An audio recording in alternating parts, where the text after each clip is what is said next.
Across these 7 key swing states, our latest survey shows that Kamala Harris has a 3-point overall lead over Donald Trump.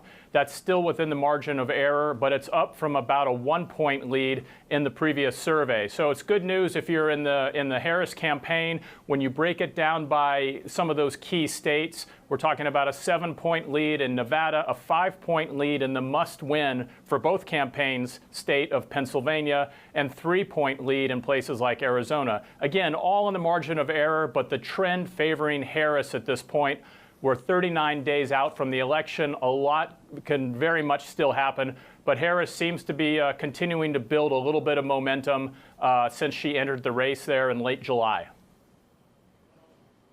Bill, talk to us and give us an update in terms of the fundraising story, because we've had headline after headline about the gains coming through in terms of Kamala Harris as the build-out of that war chest continues. Does the Democratic nominee still have an advantage when it comes to the funds at her disposal? Yeah, she has an advantage in terms of the funds at her disposal, and she's putting it all to work with a big advantage over Donald Trump. In August alone, Kamala Harris's campaign spending $5 million more per day than Donald Trump. It was about $7.5 million a day for Harris and about $2.5 million a day for Donald Trump. So a big gap. Harris's campaign saying they plan to bump that up another 21% in September. So she's getting the money, but she's continuing to build her war chest, and she's going to be deploying it faster. Donald Trump's $2.5 million a day was actually more than he was taking in at that point. So they will be looking for ways to ramp up their fundraising.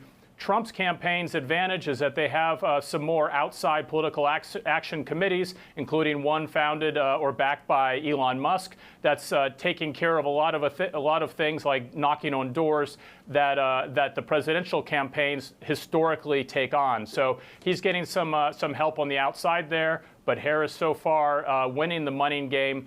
Again, basically just over 5 weeks to go. A lot can happen in October.